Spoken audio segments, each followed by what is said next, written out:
যেসব ভাইরা এসি গাড়ি ব্যবহার করেন প্রতিনিয়ত, কার হতে পারে বা এই জাতীয় যে কোনো গাড়ি, তারা অবশ্যই আমার ভিডিওটি দেখবেন। 2021 সালে সেগুনবাগিচায় দুইজন লোক গাড়িতে মৃত অবস্থায় পাওয়া গিয়েছে। 2022 সালে গাজীপুরে একইভাবে দুইজন লোক মৃত্যুবরণ করেছে এবং 2025 সালে মৌচাকে দুইজন ব্যক্তি একই পদ্ধতিতে মারা গিয়েছে গাড়ির ভিতরে। এবং আমরা খুব রিসেন্টলি দেখেছি 2026 সালের মে মাসে ওমানে একই পরিবারের 4 আপন ভাই গাড়ির ভিতরে মৃত্যুবরণ করেছেন। কেন তারা মৃত্যুবরণ করেছেন? এটির একটি কারণ হলো কার্বন মনোক্সাইড নামক একটি গ্যাসের প্রয়োজনের জন্য ওনারা মৃত্যুবরণ করেছেন, যেই গ্যাসটি বর্ণহীন এবং গন্ধহীন এবং খুবই ভয়ঙ্কর। এটি কিভাবে তৈরি হয় আপনার গাড়িতে? গাড়ির ইঞ্জিনে যে জ্বালানিগুলো ব্যবহার হয়, পেট্রোল বা ডিজেল, এই জ্বালানিগুলো যদি অসম্পূর্ণভাবে পুড়ে, তাহলে এটি কার্বন ডাই অক্সাইড তৈরি না করে কার্বন মনোক্সাইড তৈরি করতে পারে। এই কার্বন মনোক্সাইড আপনার মৃত্যুর কারণ হতে পারে। এই উপরে যে মৃত্যুর বর্ণনাগুলো দিলাম, এগুলা সব কার্বন মনোক্সাইড গাড়িতে তৈরি হয়েছে এবং মারা গিয়েছে। এটি কিভাবে তৈরি হয়? ইঞ্জিনের ভিতরে যে বাতাস থাকে বা অক্সিজেনের পরিমাণ যদি কম থাকে, তাহলে জ্বালানিগুলো মানে পেট্রোল এবং ডিজেল যেটি দিয়ে আপনি গাড়ি চালাচ্ছেন বা আপনার এসিটা চলতেছে, সেটি পুরোপুরি পুড়ে না বা প্রক্রিয়া হয় না। সেই ক্ষেত্রে কার্বন মনোক্সাইড তৈরি হয় এবং এটি গাড়ির ভিতরে যখন আপনার এন্ট্রি করে, তখন ওইখানে যদি আপনি অবস্থান করেন, অবশ্যই আপনার কার্বন মনোক্সাইড পয়জনের জন্য মৃত্যু হতে পারে।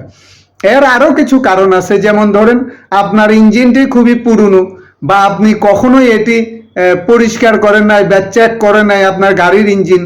এক্সজস্ট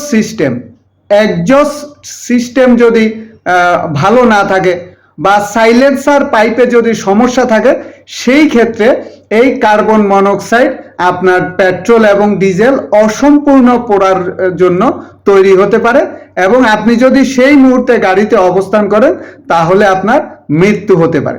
কার্বন মনোক্সাইড কিভাবে মানুষের মৃত্যু নিশ্চিত করে? কার্বন মনোক্সাইড আপনার শ্বাস প্রশ্বাসের মধ্যে গিয়ে রক্তের হিমোগ্লোবিনের সাথে যুক্ত হয় এবং আপনার বডির যে সেলগুলো আছে, কোষগুলো আছে, ওইগুলোতে অক্সিজেন সাপ্লাই বাধা প্রদান করে এবং প্রাথমিকভাবে আপনি অচেতন হয়ে পড়বেন এবং তারপরে মৃত্যুবরণ করবেন।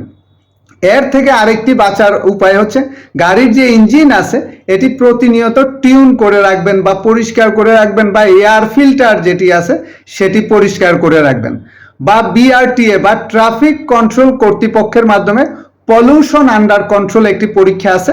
আপনার গাড়িটি বিআরটিএ বা ট্রাফিক কর্তৃপক্ষের মাধ্যমে পলিউশন আন্ডার কন্ট্রোলের পরীক্ষাটি করে নিতে পারেন।